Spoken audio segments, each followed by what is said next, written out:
Xitoy Tayvanning janubida harbiy manevr boshildi. Xitoy Xalq Ozodlik Armiyasi Sharqiy harakat rayoni qo'mondonlik organining bayonotchisi Shiyi bayonotida Amerika va Tayvanning yaqinqi ig'vogarchiligi Xitoyning egilik huquqiga og'ir daxl taruz qildi dedi.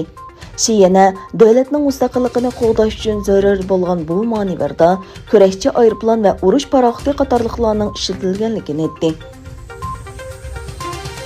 Amerika Tashqi ishlar ministrligining bayonotchisi Ned Price dushanba kuni o'z xalqining asosiy huquqini qo'g'daydigan terrorchilardan xoli, shundaqla o'z xalqining asosiy huquqi, jumladan ayollar va qizlarning asosiy huquqini qo'g'daydigan bir Afg'oniston hukumati biz bilan hamkorlasha oladigan hukumat bo'ladi dedi.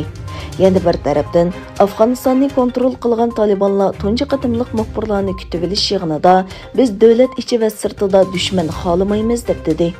Bu tashkilotning bayonotchisi shariatga amal qilsalar ayollarning huquqiga hurmat qilinadiganligini aytdi. Qozog'iston prezidenti Qosim-Jomart To'qayev rasmiy ziyorati bo'lgan Koreyaga o'z davlatining tabiiy boyliqlarini bayqash jihatda hamkorlik o'rnatish taklifi berdi. Facebook terrorlik tashkiloti deb qaraydigan Talibanga tavay hisoblarni va Talibanni qo'llaydigan mazmunlarni cheklaganligini e'lon qildi. Egillanishicha, bu qaror Instagram va WhatsApp uchun kuchga ega ekan. Dunyoga taniqli pul muomala magnati George Soros 13 avgust Wall ko'chasi gezitida Xi Jinpingning mustabid hokimiyati Xitoy bir tahdid mavzuliq maqola e'lon qildi.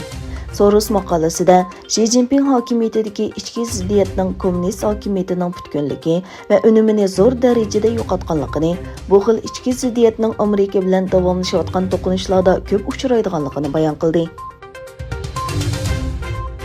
Turkiya Tashqi ishlar ministri Çavuşoğlu Talibanlarning Kabulga kirishi bilan tang amaliyotda davlatning hokimiyatini qo'lga olganligini aytdi va Talibanning bayonotlarini ijobiy deb qaraydiganligini bildirdi.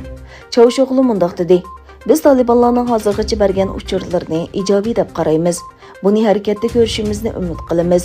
Biz Turkiya bo'lish sifatimiz bilan qarindosh Afg'onistonda iqtisodiy taraqqiyot, muqimlik, tinchlik va xotirjamlikni davomli qo'llaymiz. Turkiya Markaziy bankasi O'zbekiston Markaziy bankasi bilan ichki davlat o'rtasidagi Markaziy banka masalasida hamkorlikni taraqqiy qildirish uchun tushunish eslatmasi imzoladi.